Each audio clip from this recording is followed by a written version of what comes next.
कृष्णं नारायणं वन्दे कृष्णं वन्दे व्रजप्रियं कृष्णं द्वैपायनं वन्दे कृष्णं वन्दे प्रथासुतं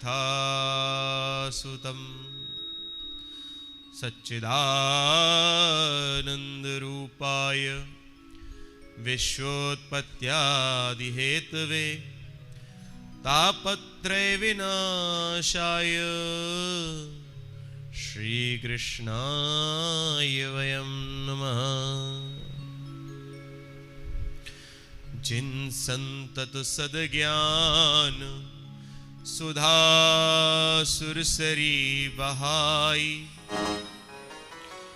लेकर तर्क त्रिशूल वाद मर्याद मिटाई शमदम व्याल कराल भालज्ञ कला छिटकाई वर वैराग्य विभूति भूति भूषण सुखदाई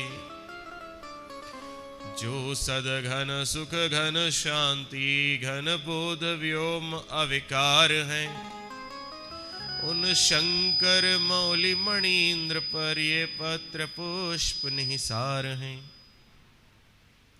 नंदितानि दिगंतानि यस्यानन्दाम्बुविन्दुना पूर्णानन्दं प्रभुं वन्दे स्वानन्दैकस्वरूपिणम् सर्ववेदान्त सिद्धान्त गोचरं तम गोचरं गोविन्दं परमानन्दं सद्गुरुं प्रणतोऽस्म्यहम्।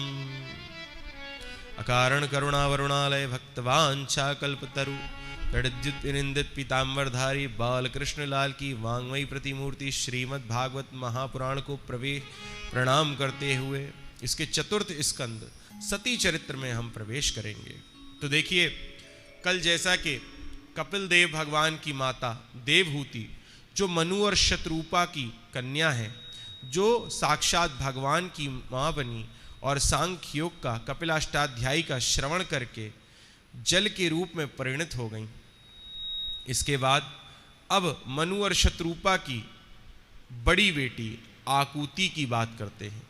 आकुति का विवाह रुचि प्रजापति के साथ पुत्रिका धर्म का आश्रय लेकर हुआ। इनके घर कौन आए? साक्षात भगवान यज्ञ नारायण प्रकट हुए।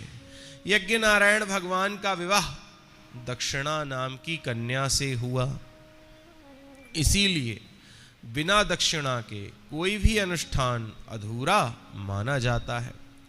सुखदेव जी कहते हैं, परीक्षित, मैत्रेय मुनि विदुर जी को ये प्रसंग सुनाते हुए बोले कि देवहूति माँ की जो 9 बेटियां हुई थीं, उनमें जो अनुसूया का विवाह अत्रि मुनि से हुआ, उनके कोई संतान नहीं हुई। तो अत्रि ने तप किया। उस तपस्या से प्रसन्न होकर ब्रह्मा विष्णु और महेश तीनों प्रकट हुए और बोले वरम ब्रूयात। अब यहां पर अत्रि कहते हैं, मैंने तो एक को पुकारा था और मेरे सामने तो तीनों खड़े हुए हैं। भगवान मुस्कुराकर बोले, हम देखने में ही 3 हैं पर वस्तुतः 3 नहीं हैं, एक ही हैं। बोलो तुम्हें क्या चाहिए? अत्रि बोले, महाराज मैं संतान की इच्छा करता हूं। तो तीनों ने ही तथास्तु कह दिया। अब देखिए, ब्रह्मा विष्णु और महेश तीनों ने ही तथास्तु कहा है, तो तीनों ही बेटे बनकर आ गए। ब्रह्मा जी के अंश से चंद्रमा प्रकट हुए पुत्र के रूप में। भगवान शिव के अंश से दुर्वासा मुनि प्रकट हुए और भगवान नारायण विष्णु के अंश से अनुसूया माँ के गर्भ से साक्षात दत्तात्रेय महाराज प्रकट हुए। दत्तात्रेय कौन है? जिन्होंने 24 गुरु बनाए। बड़ा ही मार्मिक संदेश आगे आपको मिलेगा अगर समय रहा और आपको सुना सके। तो दत्तात्रेय ने कैसे 24 गुरु बनाए और उनसे क्या क्या ज्ञान लिया, ये हम सुनाने का प्रयास करेंगे। दत्तात्रेय कौन है? ये भगवान के अवतार हैं। सोमो भूत ब्रह्मणेन दत्तो विष्णोस्तु योगिवित दुर्वासः शंकरस्यांशो निबोधांगी रसः प्रजः। मैत्रेय मुनि कहते हैं, विदुर जी, मनु महाराज की सबसे छोटी बेटी का नाम है प्रसूति। प्रसूति देवी का विवाह दक्ष प्रजापति के साथ हुआ। अब दक्ष प्रजापति और प्रसूति की 16 बेटियां हुई हैं। उन 16 कन्याओं में 13 कन्याएं धर्म की पत्नी बनी। उनमें धर्म की मूर्ति नामक पत्नी के गर्भ से भगवान नर और नारायण प्रकट हुए। ऐसा शास्त्र कहते हैं कि आज भी बद्रीनाथ में नर और नारायण विराजमान हैं। और स्वधा नामक बेटी पितरों को ब्याही गई, ठीक है, और एक बेटी भगवान शंकर को ब्याही गई जिसका नाम सती था। शिव पत्नी सती देवी के कोई संतान नहीं हुई, क्योंकि एक बार दक्ष ने भगवान शिव का अपमान किया और जिसके परिणाम स्वरूप सती ने कनखल में अपने शरीर को त्याग दिया। अब यहां पर विदुर जी चौंक गए और मैत्रेय से पूछा, भगवान आश्चर्य होता है, भगवान भोलेनाथ उनकी कोई बुराई करे? अरे वो तो परम सुशील स्वभाव के हैं, साक्षात करुणा अवतार हैं, दया की मूर्ति हैं। शिव का अर्थ क्या है? शिव का अर्थ ही कल्याण है। ऐसे कल्याण स्वरूप भगवान शिव से भला दक्ष क्यों द्वेष करेगा? और क्या इतना द्वेष किया दक्ष ने कि जिसके फलस्वरूप माता सती को प्राण त्यागने पड़े? हे मैत्रेय जी, कृपा करके बताइए। मैत्रेय कहते हैं, विदुर जी, एक बार पितामह ब्रह्मा ने समस्त देव परिकरों को, देव समुदाय को बुला करके उनके बीच में अपने प्रिय पुत्र दक्ष को प्रजापति घोषित कर दिया, यानी देवताओं का मुखिया घोषित कर दिया। अब प्रजापति का पद पाते ही दक्ष को अहंकार आ गया, अभिमान से भर गया।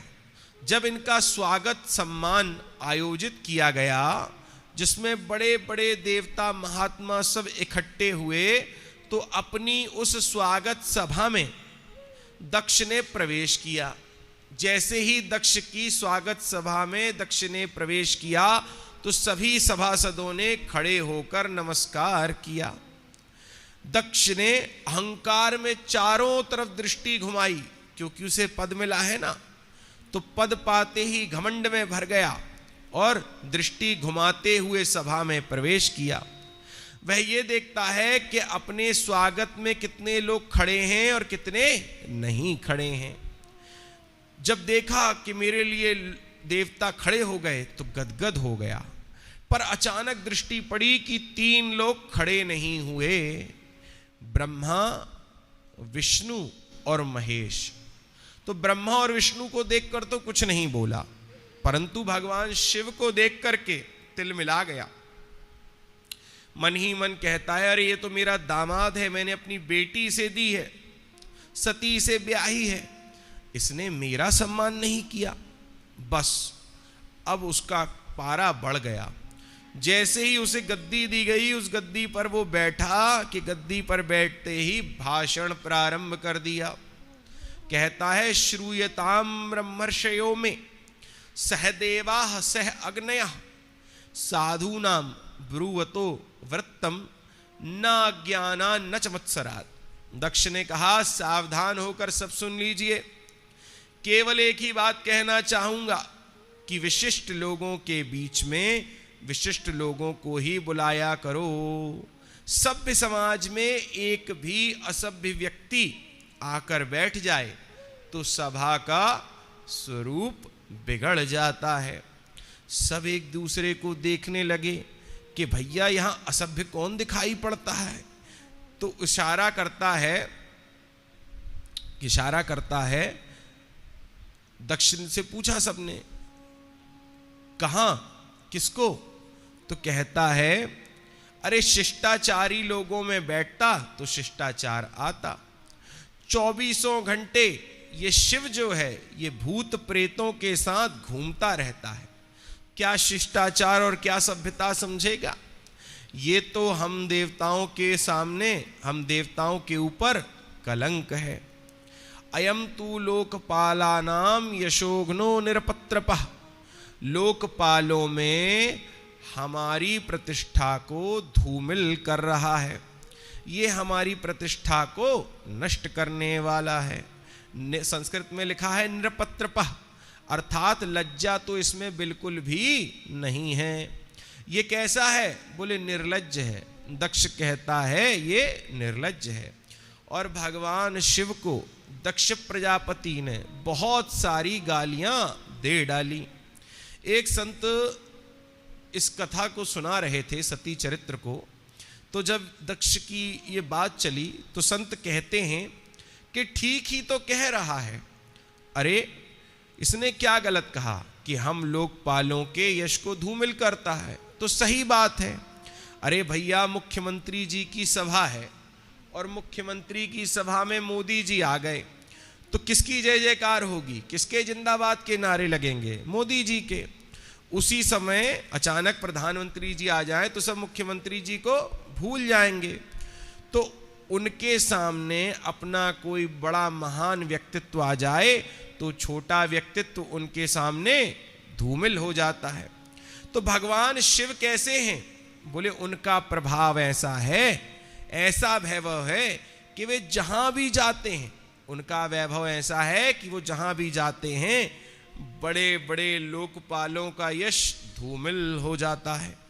निरपत्रपः, निरपत्रपः का एक अर्थ होता है निर्लज्ज, दूसरा अर्थ करते हैं निर्गता, अपसमंता, दत्रा, त्राणम, रक्षणम, एषाम ते निरपत्रः तान रक्षक हीनान पाति इति।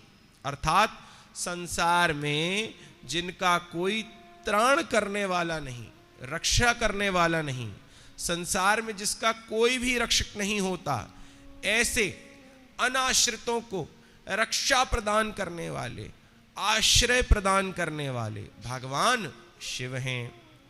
एक बार भूत प्रेत सब रोने लगे और सब रोते रोते आए भोलेनाथ के पास। भगवान शिव से भूत प्रेत कहते हैं प्रभु कहां जाएं? किसी के घर में जाने की कोशिश करते हैं तो वहां के लोग छू छू करके, मंत्र पढ़वा करके, बोतल में बंद करवा करके गड़वा देते हैं। कोई भी हमें अपने घर में नहीं रखता। भोलेनाथ ने कहा सबको छोड़ो, मेरे घर आ जाओ। सबको बुला बुला करके भगवान ने अपने घर में रख लिया, सदस्य बना लिया। और जब विवाह हो रहा था तो देवताओं ने खूब हाथ जोड़कर कहा भोलेनाथ महाराज इन्हें बारात में मत लेकर जाना, नहीं तो विवाह होना मुश्किल हो जाएगा। भोलेनाथ ने कहा विवाह हो या ना हो पर हमारे सदस्य हैं, हमारी शादी में जरूर जाएंगे। भगवान नारायण को कहना पड़ा हे भोलेनाथ ठीक है, एक काम कीजिए, आप अपनी ये बारात लेकर अलग आना, हम अलग चलेंगे। तो देखो भोलेनाथ ने जिन्हें आश्रय दिया उसे कभी त्यागा नहीं। ऐसे शरणदाता भगवान शिव हैं, ऐसे परम अशरण शरण हैं। हमारी दादी जी गुरु माता जब हम छोटी उमती छोड़ के जब अपने नए घर में आए नर्मदा जी के किनारे, तो उस समय वो नया नया पूरा मोहल्ला बना था। तो उन्होंने क्या किया कि भाई मंदिर तो होना चाहिए मोहल्ले में एक, तो उन्होंने शिव जी का मंदिर स्थापित कर दिया। और आज भी मुझे याद है कि उनकी कई फोटोज हैं पुरानी जिसमें वो भगवान शिव को अपनी छाती से ऐसे हाथ में लिए हुए हैं। तो जिसका कोई शरण नहीं होता उसे भगवान शिव शरण दे देते हैं। एक बार ऐसे ही सांप बिच्छू भी रोते हुए आ गए, भूत प्रेत तो आए, अब सांप बिच्छू भी आ गए कि महाराज आपने हमें पैदा किया। शिवजी ने पूछा तुम्हें क्या समस्या हो गई? सर्प बिच्छू सब बोले, महाराज हमें जो देखता है हमारा मुंह कुचल कर फेंक देता है, दुनिया वाले मार ही डालते हैं, जिंदा छोड़ते ही नहीं, हमसे लोग बड़ी घृणा करते हैं। भोलेनाथ ने कहा, सबको छोड़ो, मेरे पास आ जाओ, और उठा उठा करके उन सांप बिच्छुओं को अपने हृदय का हार बना लिया। भुजगेंद्र हारम, भुजंगों को जो अपना हार बना ले, सांप बिच्छुओं को ही अपना कुंडल बना लिया। दुनिया जिनसे घृणा करती है उन्हें भगवान भोलेनाथ आश्रय देते हैं। देखो, आक और धतूरा कोई पसंद नहीं करता, भोलेनाथ ने कहा हमें चढ़ाओ। जिनका कोई रक्षक नहीं, उन्हें सुरक्षा व आश्रय प्रदान करने वाले भगवान शिव हैं। तो महापुरुष लोग तो निंदा में भी स्तुति ढूंढ लेते हैं।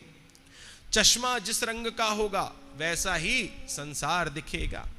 आज अभिमान के रंग में रंगा हुआ दक्ष प्रजापति, इसे एक छोटा सा पद क्या मिल गया कि इसे भगवान शिव में दोष ही दोष नजर आ रहे हैं। कहता है ये शिव निर्लज्ज है, हमारे यश को धूमिल कर रहा है, हमारे साथ बैठने के लायक नहीं है, इसके साथ हमारे बैठने का धर्म नहीं है। एक ने उठकर उसी सभा में पूछा कि दक्ष ये बताओ, तुम्हें इतने दोष दिखाई पड़ते हैं तो तुमने अपनी एक परम सुंदरी पुत्री इन्हें क्यों ब्याह दी? तो दक्ष और गर्म हो गया, कहता है अरे ये मेरा दामाद बनेगा, मैं इसे अपनी बेटी कभी जीवन में ब्याहने वाला नहीं था। वो तो मेरे ब्रह्मा जी जो हैं, मेरे पिता हैं, उनका आदेश पालन करने के लिए अपनी बेटी से मैंने ब्याही थी, अन्यथा कहाँ मेरी मृगलोचनी बेटी और कहाँ ये बंदर जैसी आंखों वाला। लिखा है गृहीत्वा मृगशावाक्ष्यः पाणिं मर्कटलोचनः। दक्ष बोला मैंने अपनी मृगलोचनी कन्या का विवाह गृहीत्वा मृगशावाक्ष्यः, मृगलोचनी आंखों वाली बेटी का विवाह इस बंदर जैसी आंखों वाले के साथ कर दिया। बड़े कटु कटु वाक्य दक्ष ने बोले। उसी समय भगवान शिव के परम भक्त नंदीश्वर जी से रहा नहीं गया और वो उठ करके खड़े हो गए। कहते हैं अभी तुझे मैं दक्ष जवाब देता हूं, पर भोलेनाथ ने कहा भैया शांत हो जाओ। नंदी ने कहा वाह महाराज, ये आपको गाली पर गाली दे रहा है, आपके बारे में बुरा कह रहा है और मैं चुपचाप बैठा सुनता रहूं? अरे हरिहर निंदा सुनई जो काना, होई पाप गो घात समाना। जो हरि और हर शिवजी और विष्णु जी की निंदा सुनता है उसे गोवध का पाप लगता है। नंदीश्वर बोले स्वामी आपकी निंदा सुनने वाले को गौवध का पाप लगता है, मैं आपका दोष ना देख सकता हूं और ना सुन सकता हूं।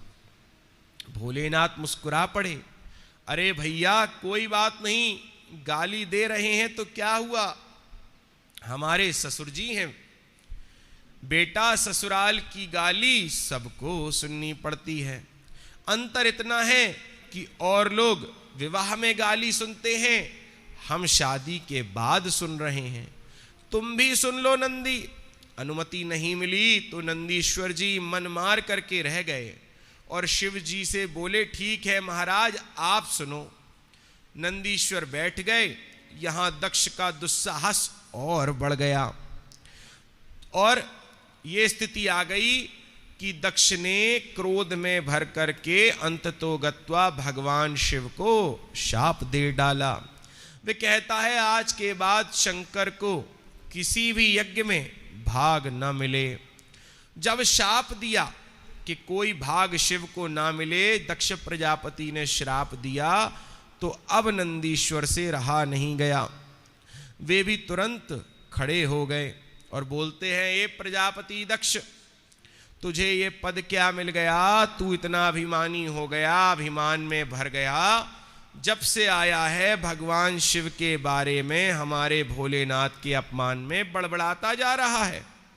इसलिए मेरा शाप है, तुझे बकरे का सिर लग जाएगा। अब दक्ष प्रजापति के साथ वाले भृगु जी उठ खड़े हुए। भृगु जी खड़े खड़े दाढ़ी पर हाथ फेर कर कहते हैं, ए नंदी, ये ससुर और दामाद का आपसी झगड़ा है, तू बीच में क्यों बोला? मैं भी शाप देता हूं कि शिव जी के गण पाखंडी हो जाएं। शिव जी के अब सारे गण खड़े हो गए। ए बुढ़े बाबा, तूने हमें पाखंडी कहा, जा हम भी शाप देते हैं कि तेरे जैसे ब्राह्मण भिकमंगा हो जाएं। ब्राह्मणों को शिवगणों ने श्राप दे दिया। क्या? बोले सर्वभक्षा द्विजातयः। देखिए, सर्वभक्षा द्विजातयः, ठीक है। एक बार महाराज जी विदेश गए, तो महाराज जी जिनके यहाँ रुके, उनके यहाँ महाराज जी ने तीसरे दिन जजमान से पूछा कि भैया आप क्या काम करते हो? तो उनका जो काम था वो शायद जूते का था, ठीक है, जूते का था। अब महाराज जी ने कहा, अरे ये तो बहुत बड़ी गलती हो गई, हमें तो पता ही नहीं था, नहीं तो हम रुकते ही नहीं। क्यों? शराब का व्यापार करने वाला, जुआ खेलने वाला और चमड़े का व्यापार करने वाला, इसमें हिंसा बहुत होती है। शराब का व्यापार जो करता है वो महापापी शास्त्र के अनुसार कहा गया है। क्यों? क्योंकि अगर वो शराब पिएगा तो स्वयं का घर खराब करेगा, पर अगर शराब पिला रहा है तो क्या है? बोले वो हजारों का जीवन बर्बाद कर रहा है। आप देखिए, कई ऐसी माताएं आती हैं जो टीवी पर भी रोती हैं कि हमारे पति को शराब की बहुत बुरी लत लग गई है। शराब में, जुए में उन्होंने अपना पूरा परिवार समाप्त कर दिया, अपना सारा धन समाप्त कर दिया। अभी मैं जबलपुर में था, 2 बच्चे हैं, 34 साल की लड़की है, लड़की महिला जो कह लो। पति बहुत शराब पीता था। हमसे पूछा क्या किया जाए? हमने कहा इसका कोई उपाय हमें तो पता नहीं है, लेकिन पतंजलि में बहुत अच्छा इलाज होता है। भाई हम बचपन से यहाँ रहे तो हमें पतंजलि ही पता है। तो पतंजलि आए, कोई कुछ नहीं हुआ, चले गए। अब वो थोड़े समय के बाद वो व्यक्ति खत्म हो गया। अब देखिए 2 बच्चे, एक बच्चा 1 साल का, एक बच्चा 7 साल का, और ऐसा ही एक बड़ा घर का व्यक्ति, पेट्रोल पंप बहुत थे उसके, लेकिन वो शराब बहुत पीता था। उसकी एक बेटी, उसका एक बेटा, बेटी 7 साल की, बच्चा 1 साल का, वो भी खत्म हो गया। तो जिनमें हिंसा है, जिनमें केवल अपना लाभ है और दूसरे का लाभ नहीं, वो जिसकी दूसरे की हानि है, ऐसा व्यापार जो करते हैं, उनके यहाँ साधु संत अधिकतर भोजन नहीं करते। ये मैंने देखा है बचपन से। लेकिन चूंकि यहाँ भगवान शिव के गणों ने श्राप दे दिया ब्राह्मणों को कि जाओ सर्वभक्षा द्विजातयः, अब तुम ब्राह्मण भिकमंगा हो जाओ। ये विचार ही ना करो कि किसका दान लेने लायक है और किसका दान लेने लायक नहीं है, और बिना विचारे दक्षिणा लो। भोलेनाथ ने कहा, रे राम राम, ये स्वागत समारोह हो रहा है या शाप समारोह हो रहा है? सब एक दूसरे को शाप दिए जा रहे हैं, एक दूसरे पर आक्षेप लगाते जा रहे हैं। भोलेनाथ को लगा कि सब गड़बड़ हमारे कारण हो रही है, इसलिए हम ही यहां से चले जाते हैं। भोलेनाथ ने अपने सब गणों को शांत किया। देखो भाई, सब शांत हो जाओ और अपने लोक को चलो, अपने घर वापस चलो। समस्त गणों को शांत करके भगवान शिव अपने साथ कैलाश चले गए। परंतु देखिए, क्रोध है ना, क्रोध जो है वो, उस महाक्रोधी व्यक्ति जो होता है वो बैर पाल लेता है, और वो बैर जो है उसके मन में सदा रहता है कि एक बार इसने मुझसे ऐसा बोला था। दक्ष के हृदय का क्रोध अभी भी शांत नहीं हुआ। भगवान शिव मौन है, सारी बातें सुन ली, लेकिन फिर भी दक्ष के मन में अभी और ईर्ष्या भरी हुई है। मन में एक गांठ लग गई। लिखा है, रहीमन धागा प्रेम का मत तोड़ो चटकाए, तोड़े से फिर ना जुड़े, जुड़े गांठ पड़ जाए। एक बार धागा टूट गया तो आप गांठ लगाकर जोड़ सकते हैं, पर वो गांठ अलग चमकती रहती है कि यहां से टूटा है। ऐसे ही आप देखिएगा, प्रेमी जन लोगों के द्वारा सुलह तो कराया जा सकता है रिश्तेदारी में, लेकिन रिश्तेदारी में सुलह हो भी जाए, जितना हो जाए, लेकिन मन में गांठ लगी रहती है कि उस समय उस दिन इसने हमसे ये बात कही थी। शिव जी से द्वेष करके अब शिव जी को नीचा दिखाने के लिए दक्ष ने हरिद्वार के कनखल में बहुत विराट यज्ञ का आयोजन किया। देखिए, ये कथा हरिद्वार से जुड़ी है। इसके पहले की कथा जो धृतराष्ट्र और गांधारी आए हैं, वो भी सप्त सरोवर से जुड़ी हुई है। इसके बाद जो भागवत की कथा हुई भक्ति ज्ञान वैराग्य के लिए, वो भी आनंद तट हरिद्वार से जुड़ी हुई है। तो दो स्थानों का बड़ा महत्व है भागवत के अंदर, एक ब्रिज वृंदावन यमुना जी और एक हरिद्वार। हमारे महाराज जी कहते हैं कि तीन जो नदियां हैं, इन तीन नदियों के किनारे जिसने भजन कर लिया उसका जीवन सफल है, फिर उसे जन्म मरण के चक्कर में पड़ना नहीं पड़ता। कौन सा? बोले एक तो है नर्मदा जी। नर्मदा जी जो हैं उसमें गोता लगाने की जरूरत नहीं, नर्मदा जी के दर्शन से आपको वह फल मिल जाता है जो उत्तम नदियों में स्नान करने से मिलता है। नर्मदा के दर्शन मात्र से पाप नष्ट हो जाते हैं। नर्मदा ब्रह्मचारिणी है, सिद्धिदायत्री है। नर्मदा जी के किनारे आप जो भी जप करोगे, जो भी अनुष्ठान करोगे, वो सिद्ध हो जाता है। हमारे दादाजी के महाराज जी के एक शिष्य हैं, पानीपत में रहते हैं। अभी मैं कुछ दिन पहले उनके यहाँ गया था, तो उन्होंने बताया कि मैं जबलपुर गया था और मैंने जबलपुर में नर्मदा जी के किनारे बहुत बड़ा अनुष्ठान किया था।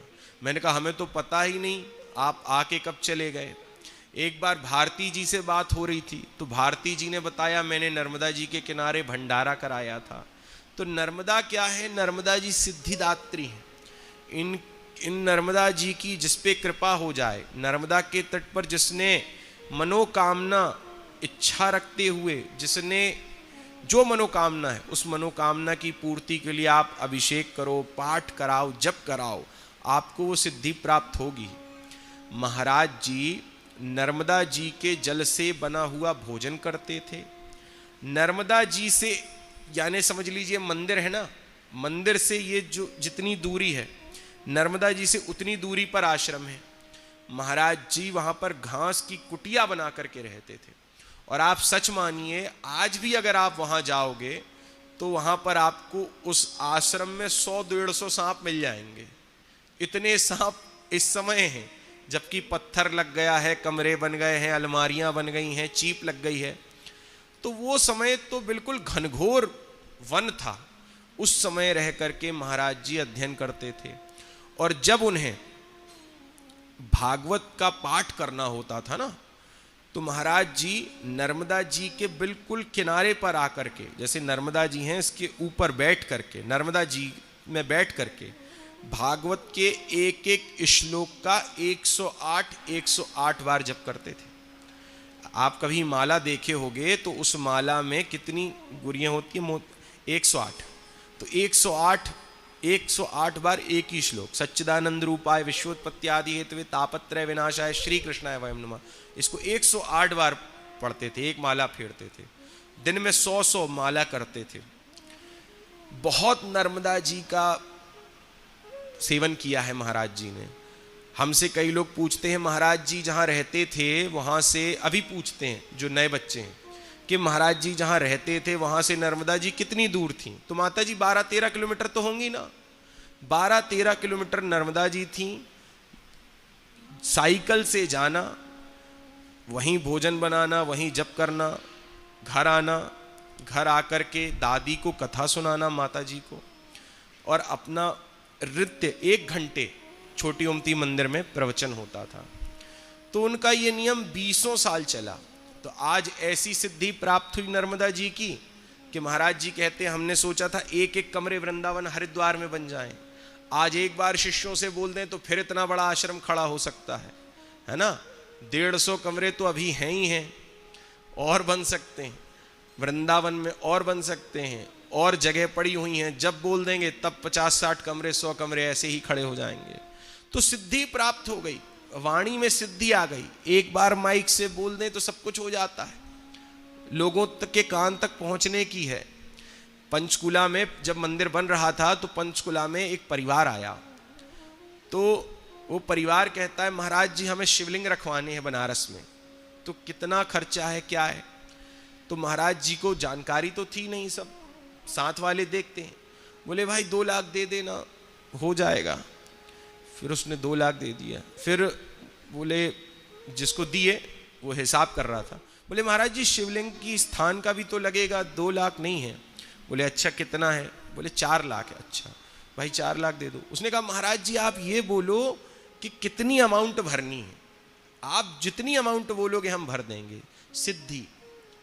तुलसीदास जी कहते हैं कि श्री राम के नाम में इतनी शक्ति है कि आपकी वाणी को सिद्ध कर सकती है। आप जिसको वरदान दे दोगे, हमारी पवित्र नदियों में इतनी शक्ति है कि इसका सेवन करके जो भजन करेगा वो अपनी वाणी से जो कह देगा वही होगा। दृष्टांत भरे पड़े हैं। हमारे जबलपुर में एक मंदिर है, बड़ा सिद्ध मंदिर है, वो एक परिवार का मंदिर है। उस परिवार में अब लगभग किसी को कुछ नहीं आता, लेकिन उनके जो पूर्वज थे वो बड़े सिद्ध थे, चित्रकूट से आए थे अध्ययन करके, उनकी वाणी में बड़ी सिद्धि थी। अब मुझसे कुछ लोग जुड़े हुए हैं जबलपुर में, तो वो बताते हैं कि जो इस मंदिर के जो परदादा थे इन परिवार के, उन्होंने हमें कहा था, वो महिला मुझे बता रही थी, उन्होंने हमें कहा था, वो महिला कहती है कि इन्होंने हमसे कहा था जब हमारी शादी भी नहीं हुई थी तो इनके परदादा ने कहा था कि हमें 2 लड़कियां होंगी फिर 1 लड़का होगा। वैसा ही हुआ। तो ऐसी सिद्धि प्राप्त हो जाती है। पुराने समय में और आज भी ऐसे सिद्ध संत हैं जो आपको आशीर्वाद दे दें तो आपकी बिगड़ी बुद्धि संवर जाएगी, आपका मन जो उदासीनता से भरा हुआ है वो प्रफुल्लित हो जाएगा। तो शिव जी से द्वेष करके अब दक्ष ने क्या किया, बोले कनखल में एक बड़ा विराट यज्ञ का आयोजन किया। देखिए मैं वही कहना चाह रहा हूं कि गंगा जी, यमुना जी, नर्मदा जी का सेवन करो, यमुना जी के किनारे अनुष्ठान करो, सिद्धियां प्राप्त, नर्मदा जी के किनारे अनुष्ठान करो, सिद्धियां प्राप्त होंगी, मनवांछित फल प्राप्त होगा। यमुना जी के किनारे भक्ति मांगो भगवान की, भगवान का प्रेम मांगो, भगवान का समर्पण मांगो, साक्षात प्रिया प्रीतम राधा कृष्ण की कृपा होगी। और गंगा जी के आगे, गंगा जी के किनारे आकर के मोक्ष की कामना करो और गंगा जी का सेवन करो, स्नान करो, सब कुछ प्राप्त हो जाएगा। गंगा जी मोक्ष दायिनी है। तो इसी गंगा जी के किनारे दक्ष ने विराट यज्ञ का आयोजन किया। संपूर्ण ब्रह्मांड से दक्ष ने सभी देवी देवताओं को बुलाया। सभी देवी देवता बुलाए गए, पर देवादिदेव महादेव को कहीं कोई न्योता नहीं, कहीं कोई चिट्ठी पत्र नहीं, निमंत्रण नहीं भेजा गया। परंतु भोलेनाथ इन्हें कोई फर्क नहीं पड़ता, वे अपने कैलाश में आनंद से समाधि लगाए बैठे हैं। यज्ञ की तिथि आ गई, देवताओं के विमान गड़गड़ाने लगे। गड़गड़ाते हुए देवताओं के विमान कहां से जा रहे हैं उन्हें कोई रूट नहीं मिला, उन्हें कोई मार्ग नहीं मिला।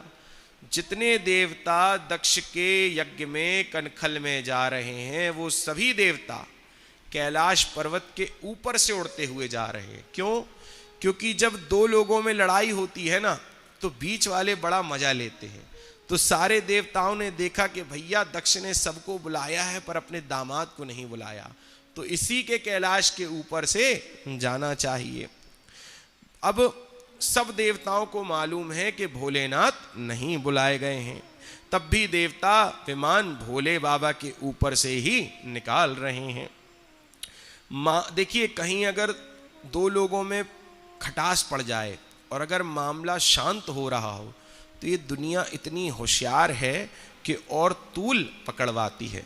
हमारे वृंदावन के एक संत कहते हैं कि आपके हृदय में अगर कोई दुख है तो इस दुनिया को मत बताओ। क्यों? क्योंकि ये झूठे के आंसू लगा करके तुम्हारी सब बात जान लेंगे और उसके बाद बाजार में जाके उड़ा देंगे। तो क्रोध ना आ रहा हो तो क्रोध आ जाए, इस भावना से सभी देवता कैलाश के ऊपर से जा रहे हैं। भोलेनाथ को कोई आपत्ति नहीं है, अपनी आंख बंद करके वे अपने स्वरूप के आनंद में मत्त हैं। पर देवी सती जी का मन डगमगा गया। देवी सती ने देखा और विचार किया कि सवेरे से ही विमानों की झड़ी लगी हुई है, पंक्तिबद्ध विमान जा रहे हैं, एक के पीछे एक विमान गड़गड़ाते चले जा रहे हैं। आखिर देखो भाई, कुंभ का पर्व इस वर्ष तो है नहीं, तो ये इतने देवता हरिद्वार क्यों जा रहे हैं? अब कुछ देवांगनाएं जो देवियां हैं, विमान में उन्हें जब जाते देखा तो इशारा करके सती ने पूछा, कहां जा रही हो बहन? तो देवांगनाएं सभी देवियां कहती हैं, अरे बहन तू अभी ससुराल में बैठी है। अरे तेरे पिता ने हरिद्वार में बहुत बड़ा यज्ञ रखा है, सारी दुनिया वहां भाग रही है और तू अपनी ससुराल में अभी तक बैठी है।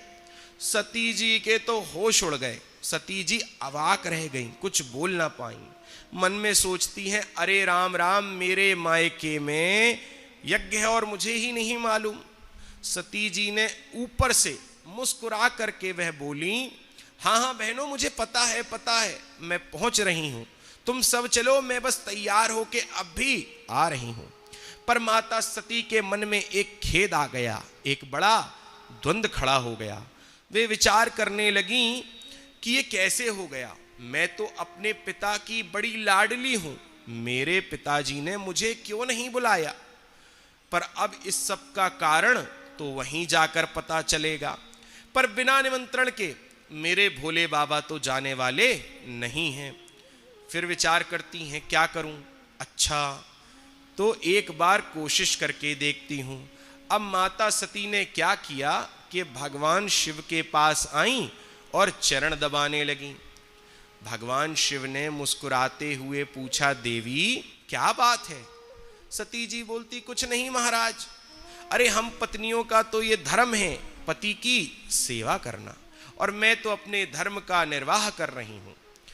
तो भगवान शिव कहते हैं, देवी आज कुछ अधिक निर्वाह कर रही हो, कारण क्या है बताओ, निसंकोच बताओ, आपके मन में आज क्या बात आई है? तब सती जी अपनी बात को सीधे नहीं कहती, घुमा कर कहती हैं। क्या कहती हैं?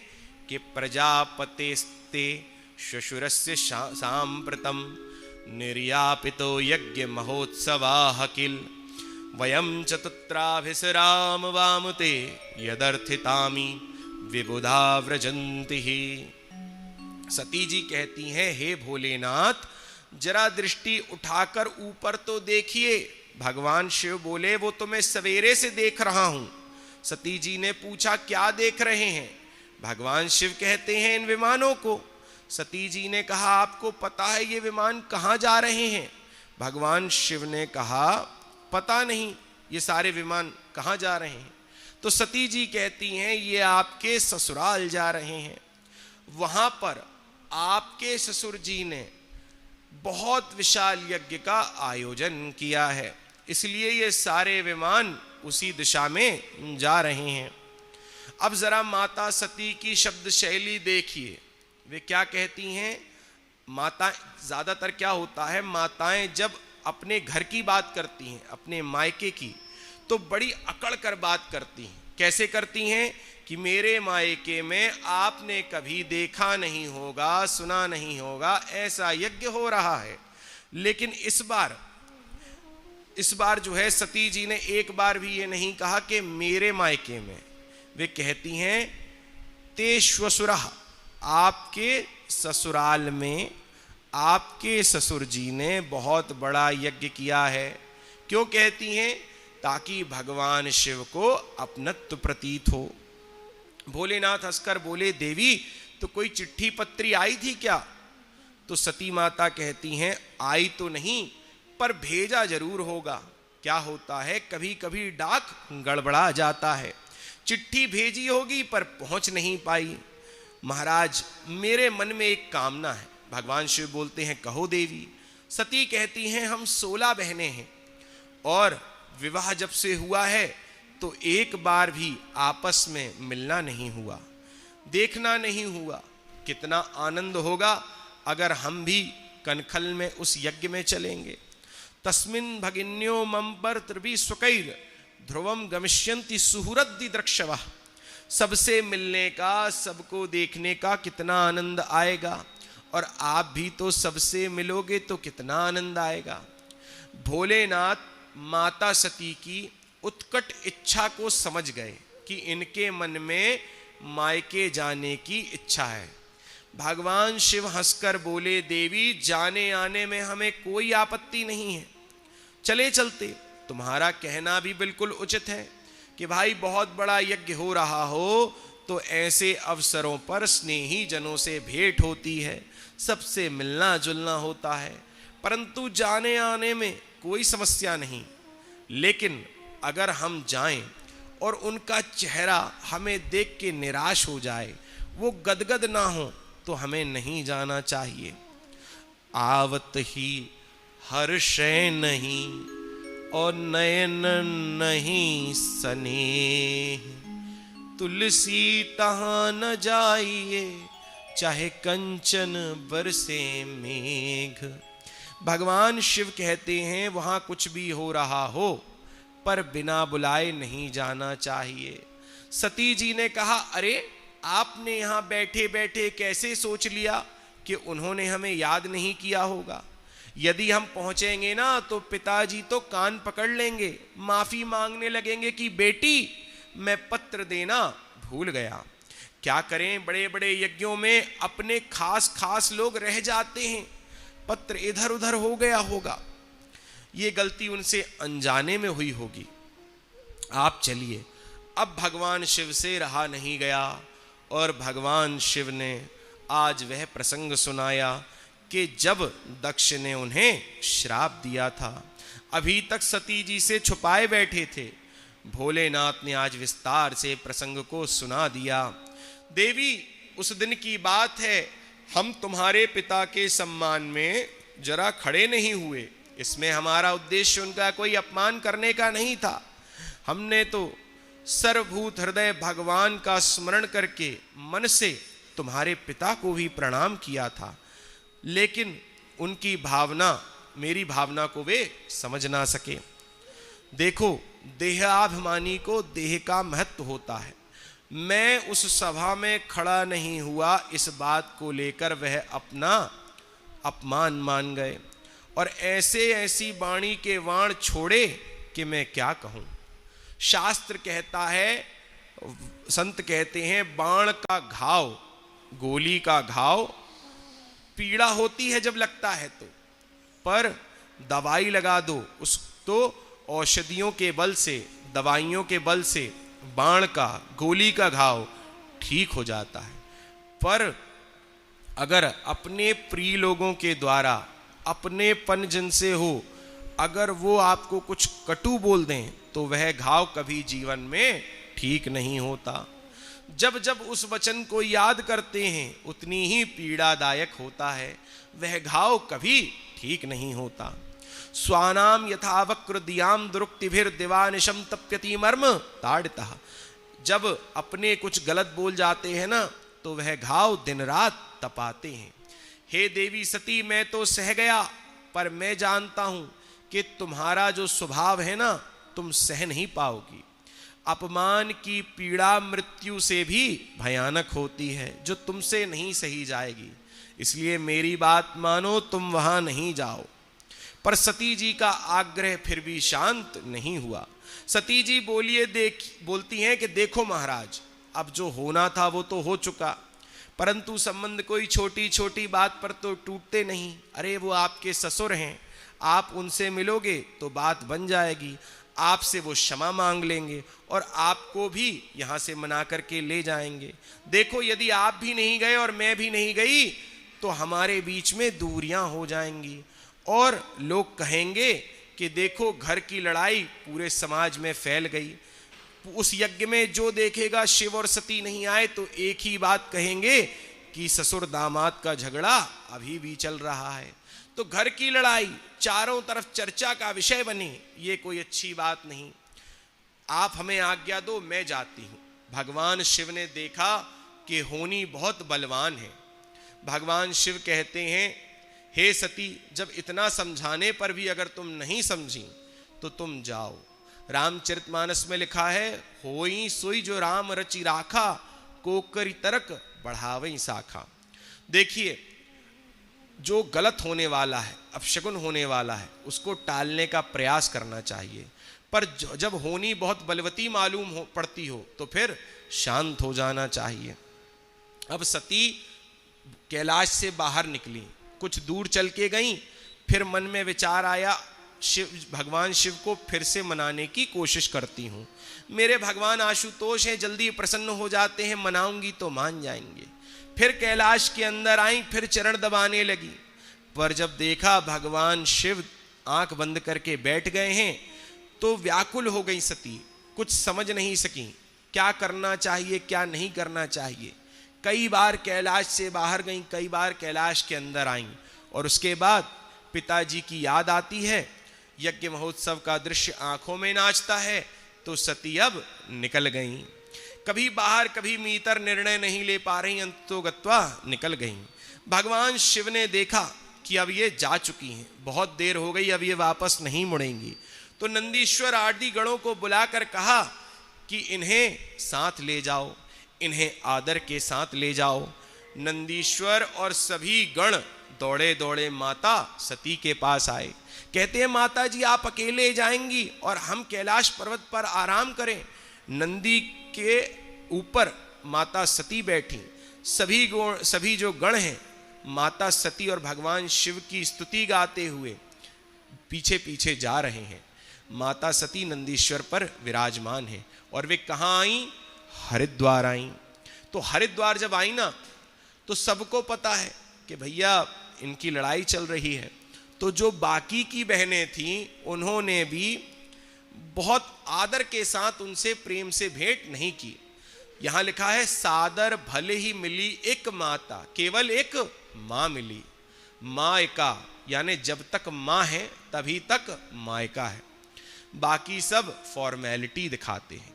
तो सादर भले ही मिली एक माता, केवल एक मां बड़े प्रेम से हृदय से लगाती है, आंखों में आंसू आ जाते हैं।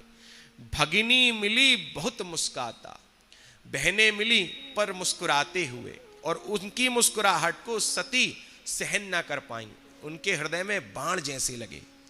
बड़े आदर के साथ भुजा पसार कर सती देवी से उनकी माता जी मिली। अब वे पिताजी से मिलना चाहती हैं।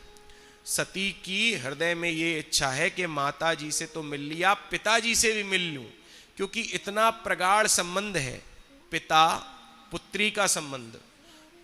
पुत्री का जो प्रेम होता है, मैं तो बहुत छोटी उम्र से बड़ी डांट खाया हूँ, बड़ा पिटा हूँ, और मैंने अपने पिता को भी देखा है और अपने दादाजी को भी देखा है कि पुत्रियों का बड़ा प्रेम, पुत्रियों से बहुत प्रेम किया है दादाजी ने भी और पिताजी ने भी। तो क्या होता है, पिता को पुत्री से बहुत प्रेम होता है, और ऐसा कहते हैं कि माता को बेटे से बहुत प्रेम होता है। तो सती माता ये विचार करती हैं कि अपने पिता से मिलूं, उन्होंने हमारा ये प्रगाढ़ संबंध कैसे भुला दिया। अब पिता सामने आए और जैसे ही सामने आए सती को देखा तो किसी से बात करते हुए निकल गए। इस अपमान के घूंट को सती पी गईं, पर जब देखा कि यज्ञशाला पर दृष्टिपात किया तो उन्होंने क्या देखा, छोटे छोटे देवताओं की भी आसन लगी है, पर भगवान शिव का कहीं कोई आसन ही नहीं है। अब सती माता से भगवान शिव का अपमान सहा नहीं गया। एक पतिव्रता स्त्री अपना अपमान सह सकती है पर अपने पति का नहीं, उससे कदापि नहीं सहा जा सकता। भगवती सती क्रोध में भर गईं। मैत्रेय मुनि कहते हैं, विदुर जी, आरुद्र भागम तमवेक्ष चाध्वरम पित्रा च देवे कृतहेलनम विभौ अनाद्रता यज्ञ सदस्यधीश्वरी चुकोपि लोकान एव धक्षति रुषा। जैसे ही भगवान शिव का अपमान देखा तो रुषा क्रोध में भर गई। सती ने जब क्रोध पूर्वक चारों तरफ दृष्टि डाली ना, कनखल के उस यज्ञ स्थल पर जब चारों तरफ दृष्टि डाली तो कहते हैं कि जैसे माता सती इतने क्रोध में थी कि आज 10 दिशाओं को दग्ध कर देंगी, जला देंगी। माता सती के नेत्रों से अंगारे बरसने लगे और कहती हैं, प्रजापति, अपने पिता को क्या कहती हैं ललकारते हुए, प्रजापति दक्ष, अरे तुमने उन भगवान शिव का अपमान किया जिनकी बड़े बड़े देवता स्तुति करते हैं। भगवान शिव क्या हैं? शम कल्याणम करोति इति शंकरः, जो साक्षात कल्याण स्वरूप हैं, जो मानव मात्र का कल्याण करने वाले हैं, उन शिव का तुमने अपमान किया है। शिव, ये 2 अक्षर जिसके मुख से निकल जाते हैं पल भर में उसके पाप भस्म हो जाते हैं। यद द्वयक्षरम नाम, 2 अक्षरों वाला ये जो नाम है, यद द्वयक्षरम नाम गिरे, वाणी से गिरे ऋतम नृणाम सकृत प्रसंगात अघमाशु हंति तत्। तुरंत ही जैसे ही आपने शिव नाम लिया तो आपके पाप नष्ट हो जाते हैं। सती कहती हैं, शिव का नाम निकलने से जीव के पाप समाप्त हो जाते हैं और तुमने उनके लिए इस यज्ञ स्थल में कोई आसन नहीं रखा। अब मैं इस शरीर को नहीं रखूंगी। क्यों? क्योंकि शिव और विष्णु, इनकी निंदा करने वाले को देखना और सुनना नहीं चाहिए। भगवान शिव और भगवान विष्णु की जो निंदा करता है तो उसकी जीभ काट लो। अगर इतना सामर्थ्य नहीं है तो कर्णों पिधाय निर्यात, निर्यात यानी निकल जाओ। कहां से? बोले उस स्थान से जहां विष्णु और शिव की बुराई हो रही है। कैसे निकलना है? बोले कर्णों पिधाय, कानों में उंगली रख के वहां से निकल जाओ। पर ना तो मैं तुम्हारी जीभ काट सकती हूं क्योंकि तुम मेरे पिता हो, और ना कानों में उंगली रख के जा सकती हूं क्योंकि मैं शिव के अपमान का बदला लूंगी। अब देखो दक्ष, अगर मैं यहां से कैलाश पर्वत पर गई, भगवान शिव के सामने गई, तो भगवान शिव जब मुझे देखेंगे तो क्या कहेंगे? हो आई, तुम मुझे कितना विश्वास दिलाकर आई थी, देख लिया। अब जब वो मुझसे इस प्रकार कहेंगे तो मुझे वो सहन नहीं होगा। मैं उनके साथ रहूंगी तो हो सकता है प्रेम से वो मुझे कभी दक्ष कुमारी कह दें, वो भी मैं सहन नहीं कर पाऊंगी। क्यों? क्योंकि दक्ष कुमारी यानी दक्ष की बेटी, तो शिव द्रोही दक्ष की बेटी मुझे कोई कहे, मैं ये सहन नहीं कर सकती। इस संबंध को समाप्त करना है तो आज इस शरीर को ही समाप्त करना है। योगाग्नि प्रज्वलित कर ली और अपने शरीर को भस्म कर दिया। लिखा है, अतस्तवोत्पन्न मिदम कलेवरम नाधारेष्ये श्रीकंठ गर्हिण जगधस्य मोहादि विशुद्धि मंदसो जुगुप्सितस्योद्धरणम प्रचक्षते। मेरा ये शरीर तेरे द्वारा उत्पन्न हुआ है, इसलिए अब इस शरीर को नहीं रखूंगी। सद्यः प्रज्ज्वाल समाधि जाग्निना, समाधि लगा ली और प्रज्ज्वाल, सद्यः, सद्या ने तुरंत ही अग्नि को प्रकट कर दिया। माता सती ने अपना पांच भौतिक देह समाप्त कर दिया। अब देखो, भगवान शिव ने जिन गणों को और जिन नंदी महाराज को सती जी के साथ भेजा था ना, वो ये सब दृश्य देख रहे थे।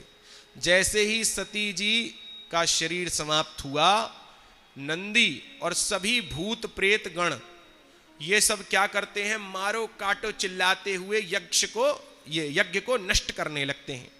अब जैसे ही भूत प्रेत के आक्रमणों को देखा तो दक्ष के गुट में जो ब्राह्मण थे, कौन?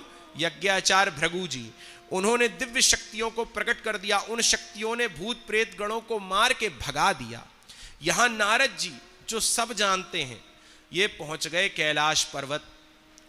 भवो भवान्य निधनम प्रजापतेर असत्कृताया अवगम्य नारदात। नारद जी ने पूरा समाचार भगवान शिव को सुनाया।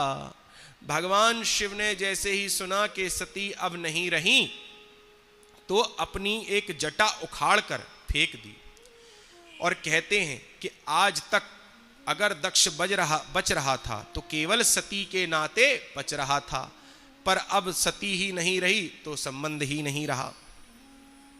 तो देखते देखते भगवान भोलेनाथ की जटा जैसे ही भगवान ने उखाड़ करके पटकी, उसमें से एक विकराल महापुरुष प्रकट हो गया। कराल दंष्ट्रो ज्वलदग्नि मूर्धजा कपाल माली विविधोद्युतायुधा। लिखा है कैसा था वो विकराल पुरुष। उसकी चमचमाती आंखें, बड़े बड़े विशाल केश थे। उसका नाम था वीरभद्र। भगवान शिव से हाथ जोड़कर कहता है क्या करूं? तो भगवान शिव कहते हैं भो वीर ते भद्रम, हे वीर तेरा कल्याण हो। दक्षम सयज्ञम जही, दक्ष और दक्ष के यज्ञ दोनों को नष्ट कर दो। अब देखिए, कनखल हरिद्वार से भूत प्रेत गण पिटके जा रहे थे। उनका आत्मबल नीचे था और वहां कैलाश से हरिद्वार की ओर, कनखल की ओर कौन आ रहा था? अपने ये वीरभद्र। तो वीरभद्र को जैसे ही देखा और जैसे ही भूत प्रेत गणों को पता चला कि ये हमारे भगवान शिव का गण है, सब में ताकत आ गई और सब मुड़े, सब में ऊर्जा आ गई और सब लड़ने लगे। लिखा है ऐसी आंधी तूफान से दौड़े दौड़े वे सब चले आए, और जब वो बड़ी तीव्रता से आए तो दक्ष के यज्ञ में जितने ब्राह्मण ऋत्विज बैठे थे, होता ध्वर्यु बैठे थे, उन्हें लगा जैसे कोई आंधी आ रही हो। लिखा है वाता न वांति नहीं संति दस्य वह प्राचीन बरही जीवती होग्र दंडा। सभी आपस में कहने लगे लगता है चोर डाकू आने वाले हैं। तो कहते हैं, दूसरे ब्राह्मण कहते नहीं नहीं, अभी तो प्राचीन बरही का राज है, अभी ऐसा नहीं हो सकता। सब आपस में कानाफूसी कर रहे थे कि ये इतनी विशाल धूल कहां से उड़ रही है, कौन सी इतनी बड़ी सेना आ रही है। सब आपस में विचार करते रहे कि भगवान शिव के गणों ने वीरभद्र के साथ मिलकर उस यज्ञ को तहस नहस कर दिया, बल्लियां उखाड़ दी, और जो रायते के कुंड थे उसमें भगवान शिव के गण जय जय शिव शंकर बोल के कूद पड़े। उसके बाद क्या हुआ? बोले जो भृगु जी थे उनकी दाढ़ी उखाड़ ली, जो पूछा थे उनके दांत तोड़ दिए, जो जो भगवान शिव के भूत प्रेत गणों को पीटा था और पिटते हुए देख रहा था, सबकी हालत वीरभद्र ने खराब कर दी। अंत में वीरभद्र ने दक्ष का सिर काट दिया और सर पड़ा है कहीं, शरीर पड़ा है कहीं। इस प्रकार से तहस नहस करके सभी प्रेतगण, भूत प्रेतगण कहां चले गए? कैलाश पर्वत पर। तो एक सुंदर सा भजन, उसके बाद आगे की कथा। बोले शंकर भगवान की जय। हर हरे महादेव शंभु। ओम नमः शिवाय। ओम नमः शिवाय।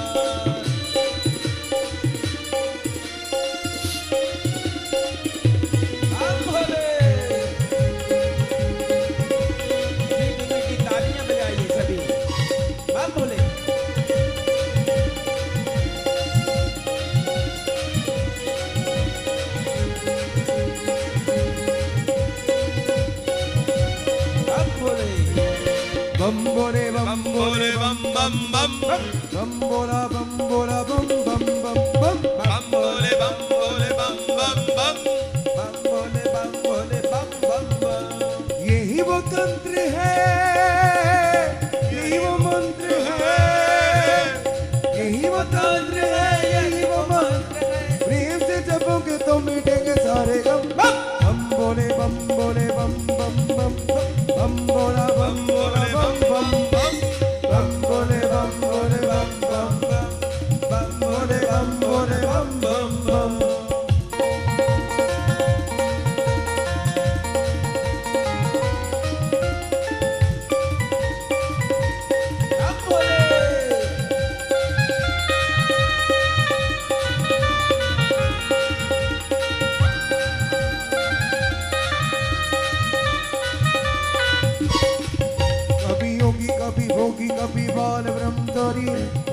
आदिदेव महादेव त्रिपुरारी देव पुरारी।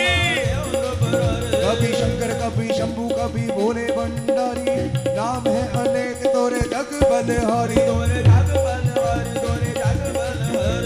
शिव का नाम हो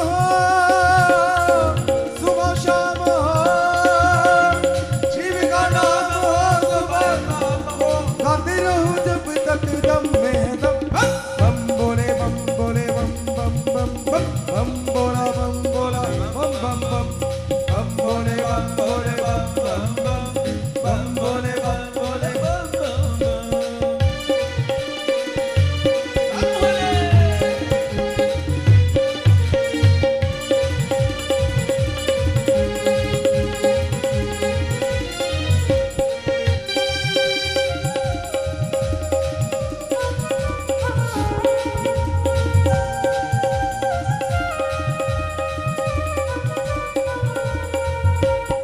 खेल रही है जटा में गंगा, बाजे डमरू भी करे भंगा।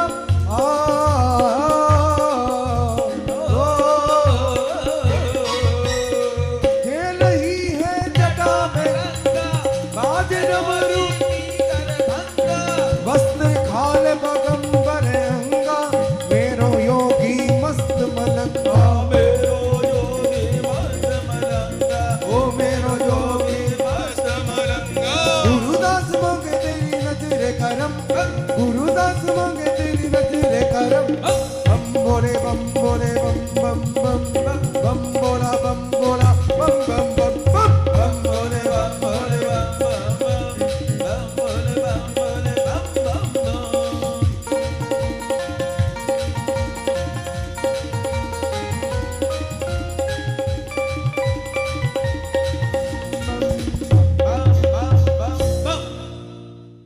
बिना विचारें जो करें सो पाछे पछताए।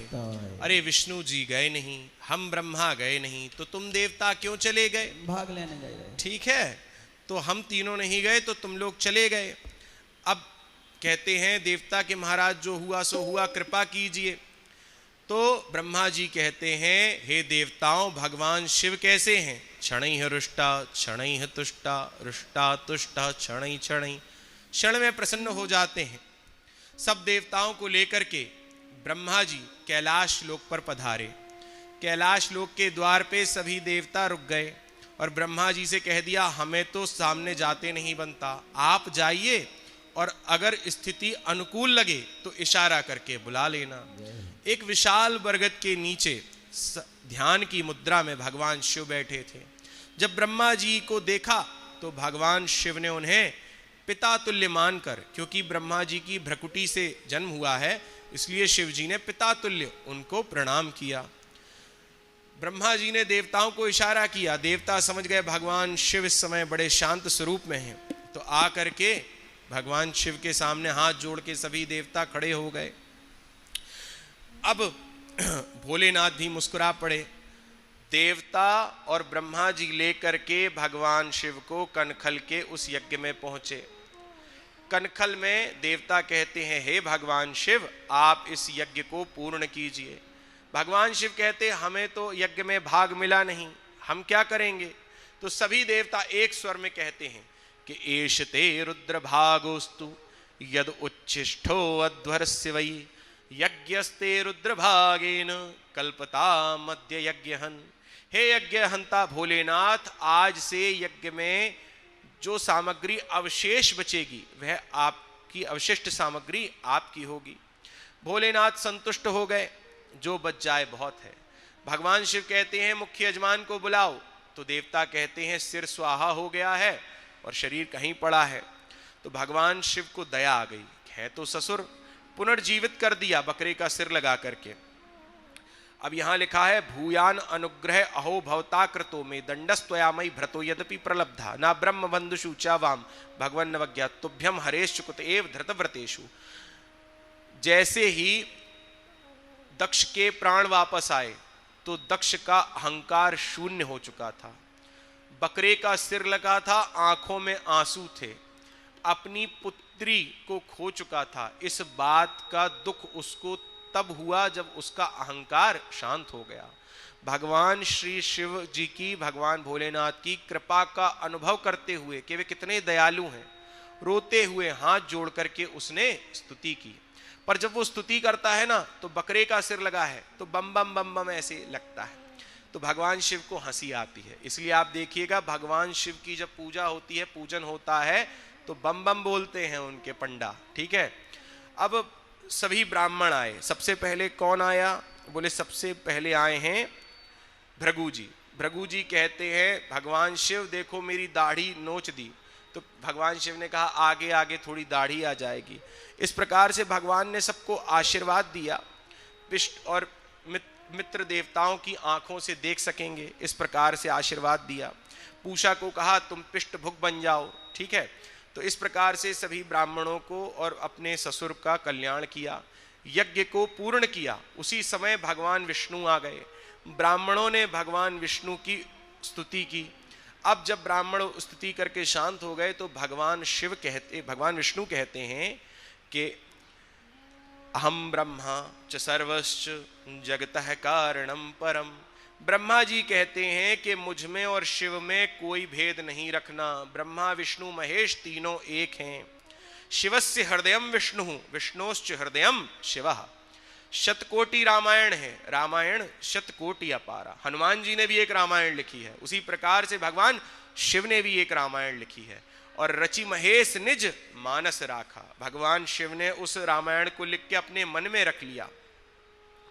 तो इस प्रकार से जो भगवान शिव का सबसे बड़ा भक्त है वो कौन है? साक्षात विष्णु भगवान।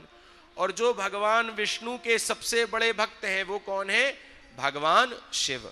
आप याद रामायण में लिखा होगा, आपने पढ़ा होगा कि जब राम जी लंका पर विजय करने के लिए चले तो रामेश्वर में भगवान शिवलिंग की स्थापना की। तो सभी ने पूछा कि ये कौन है? तो भगवान राम क्या कहते हैं कि ये हमारे आराध्य हैं। उसी समय भगवान शिव प्रकट हो गए और भगवान शिव कहते हैं ऐसा नहीं है, आप इनके आराध्य हैं, आप मेरे आराध्य हैं। तो दोनों ही विष्णु और शिव एक दूसरे की आराधना करते हैं। देखिए, भगवान शिव को चूंकि संहार के देवता हैं, पृथ्वी का प्रलय करते हैं, तो सांवला होना चाहिए, पर भगवान शिव कैसे हैं?